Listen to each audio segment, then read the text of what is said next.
ลุงเลยเนาะเปิดคลิปเปิดภาพมาวันนี้ก็อยู่การอยู่งานปะลุงเลยเพื่อสิหาโอกาสได้เปิดคลิปเนาะเฮ้ย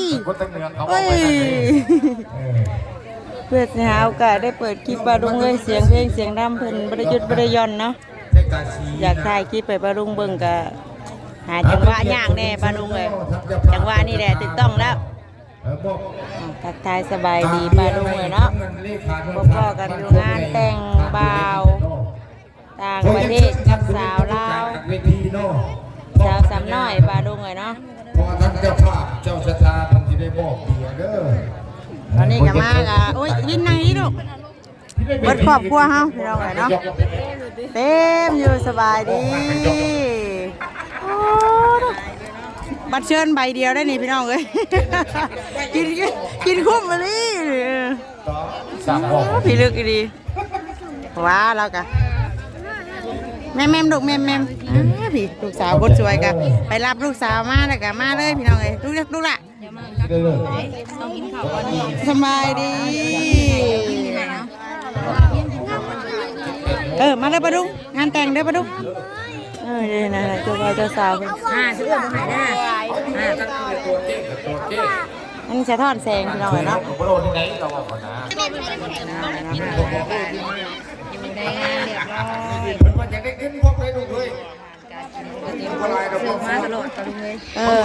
ทำสิกินดิกันมาไม่ห้าวันสิใช่อันว่าเห็นในคลิปสไลด์เพื่อนพี่น้องเนาะจะบ่าวเพื่อนสไลด์ก็เฮ้ยอันจะบ่าวนะ69บ่เจ้าสาว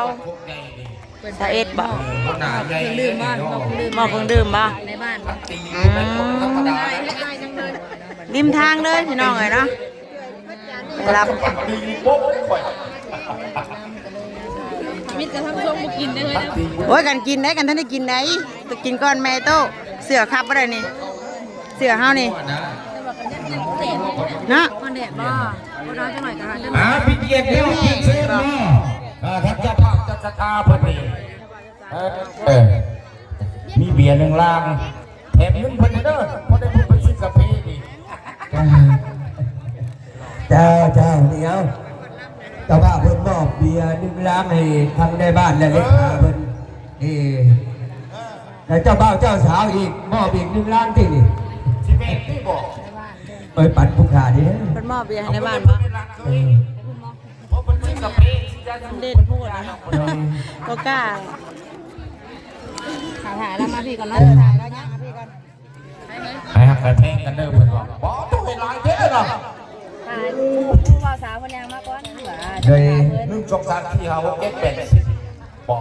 เพื่อผลิตสงการเด้เพื่อผลิตสงการอีกเด้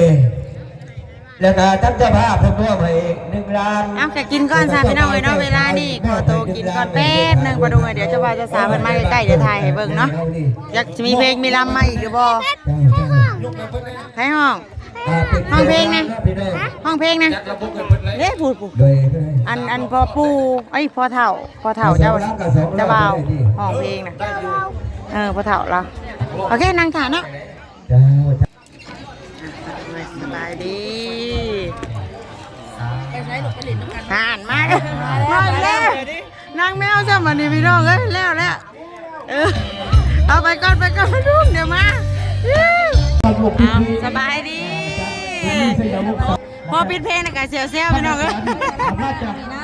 สบายดีดาพงสุภาพพี่น้องเอ้ยขอบใจได้หลายเด้อนี่โลเพลงเฮนางแมวมาพี่น้องเอ้ยบ่ได้แล้วบ่นั่งก่อนใจเย็นหานางก่อนเด้อเชิญเด้อเสร็จแล้วเอาพี่น้องเอ้ยเนาะช็อตก็คือช็อตเดียวกันแหละไปเฮาถ่ายคลิปมื้อนี้น่ะเพราะว่าเพลงมาเฮาก็ปิดอันนี้มาดูเนาะมัดขาไปสัมภาษณ์ไปดูได้จ้ะจะแบ่งสัมภาษณ์ละบ้านดงน้อยหัวครับแต่ว่าเจ้าสาวชุดงามๆพี่น้องเนาะสีแดงขอเชิญพวกหมู่คณะผู้กายเวทีเนาะเราเป็นอะไรข้อมือจานชุบเบาเนาะหลอดไฟงามแท้เวรเชิญผู้กายจากเวทีเด้อเพื่อเป็นที่นิมคุณให้แก่ลูกแก่หลานบ้านเฮานี่แหละครับพวกนี่แหละพี่น้องทั้งเมย์ เจ้าสาวก็งามพี่น้องเอ้ยเจ้าบ่าวก็รอสมว่าเป็นมือของเพิ่นดีๆเนาะ อาจารย์ตัวเบาเด้อ วินเอ้ยวินเอ้ยมาเด้อไปได้ดอกไม้เพิ่นน่ะบัดนี้ลูกชายค่ะ คอยได้ฮะพี่น้องทั้งแม่ได้เจ้าค่ะ เลยเอาวิวเอาท่าเล่นมาเอาวิวเลยครู เป็นชีวิตมงค มึง ล เนี่ยก็น้ำกับมึงเนี่ยกอดคอด้วยตายเห็นมาดิ พูดประจำ ได้ยังพวก ไอโมเดลโมเดลแห้งโมเดลแห้ง เอาเกียรติเชิญเนาะอาจารย์สมเบาเนาะ โมเดลตอนนั้นจุกลุยนะ จีนี่นะ บ้านเป็นครับโอ้ จุกลุย บ้านลุงน้อยหัวครับ มึงเนี่ยมันเลยเมย์นะเฮ้ยใช่เมย์นะ พี่จะมาดูน้อยหัวครับเลย ในมามละ อ้าวพ่อผู้การจัดเวที เป็นไทยรูปกันเก็บภาพไปหน่อยเนาะ ให้แม่ลูก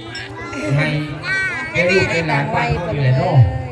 ตักต่างไว้ เรื่องมาทางนั้นกระยกน้อยอุบาทมากกระยก ต่างไว้แต่เพิ่น มันจะท่อนแซงพี่น้องเลยแต่เป็นซองไปทางนั้น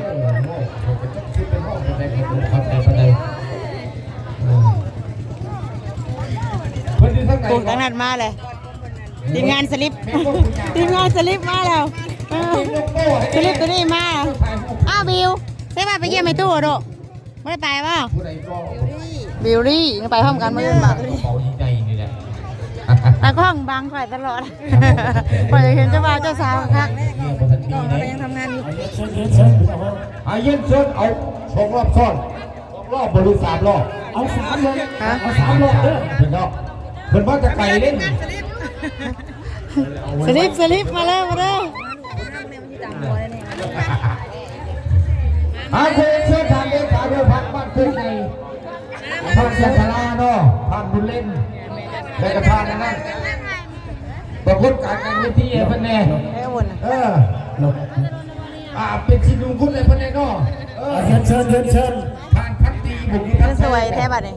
ทั้งทาน ไปทางไหนสิกวด บุญเล่น เมื่อไหร่ก็ไป กันสิไปเลย ถ่าแต่เฮิงมามาจักเทื่อ บุญเล่น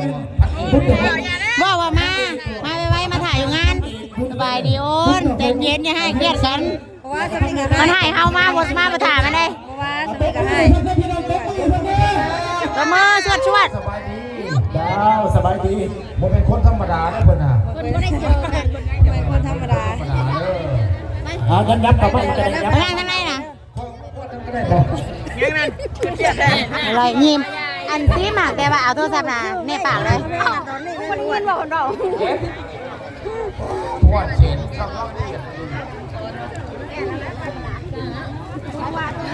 เฮ้ยไปหาตาหูปะ หาทูบไป กลัววิวมันยังได้นี่ ความวิวมันยังได้ดิเอ้ยจะหน่อยลงวิวก็ได้เดี๋ยวแป๊บนึง ทั้งในบ้าน อย่าเฮ้ยเพิ่นจะเปิดเพลงอีกเดี๋ยวไหน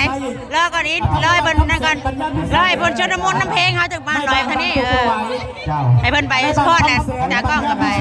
อาเฮียนเชิญเด้อเจ้า เริ่มเปิด อาเฮียนเชิญทั้งในบ้านทั้งแสน ลูกสาวก็อยากพอดพอดนะพอดนะพอดนะเชื่อ เรื่องไหนเอ่ยเลยสอน ไอ้พอดนะ ทั้งในบ้านทั้งแสนปัญญาวิสัยในบ้านถูกมา พอดพอด โพสต์ออกไป แม่นอยู่ ไอ้เต้าพ่อนโอ้ยมาเอาในลูกเขยออกไปเพิ่ม เอา เงาสักคนมาดิ ยาวปลาดุงเลยยาวเบรกไว้อีกแป๊บนึง ด้วยท่านอาจารย์คำปังใส่เอง พอดมาขอถ่ายรูปน้ำจะบ่าวเจ้าสาวเพิ่นก่อนพี่น้องเลย ขอบอกขอบใจหลายเด้อทานคติบุญเองเป็นสิทธิ์ของคุณแก่ครูสมรสใหม่ที่จัดใจไทยเด้อว่ามองท่านผู้ชมคนได้ไหน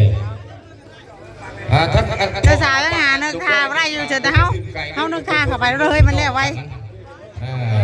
พี่น้องทั้งเมย์ ตอนนั้นเนี่ยทานยังข้าวเอาหรือ พี่ เป น้ ล่า องเท่พี่น้องวายไหน กระเป๋าป้ายพูดว่า ไก่เนาะพี่น้องกันผู้เป็นแก้วรักเคยนี่กับไม่เคยเป็นคือกันทำแบบวัดจันทราเนี่ยนะวัดจันทราเนี่ยกับรักเคย ไอ้หมูกับแกนด่างไปเป็นยังไง ตอนนี้กับเขาคนนะกันเป็นใหม่นะ เป็นตะเพลงของเรา โซ่โซ่ ก็จะว่าเราเป็นตะเพลงกันเลย มวนชื่อเลยกันเพิ่ม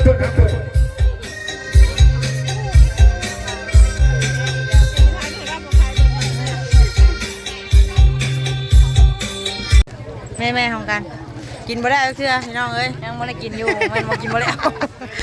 ยี่นี่ก็พอถ่ายรูปน้ำจะบ่าวเจ้าสาวเพิ่นพี่น้องเนาะ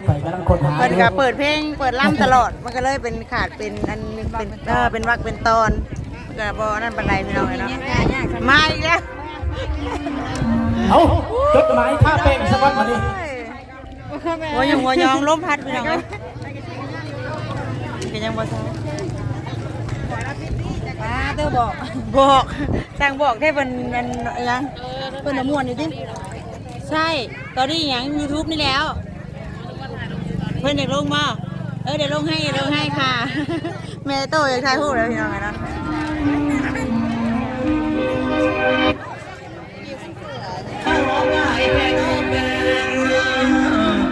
ไอเตอร์กินอย่างเดียวไอเตอร์ปลาดุงเลยเนาะเดี๋ยวให้เพิ่นเปิดเพลงเปิดลำไปแล้วจ้าเนาะเขาคือสิได้ซ้ำนี่แหละปลาดุงกับเด็กๆมันกระดิ่งจะม่วนซื่นเนาะโอเคสาปลาดุงเลยเดี๋ยวมาต่อให้เบิ่งรอบหน้าถ้ามีโอกาสพี่น้อยเนาะผู้ทางนี้ก็เสิร์ฟตลอดป้าดุงเมื่อไรพ่อขอนอนในแม่โต้เด้อบุญเด้อเอิด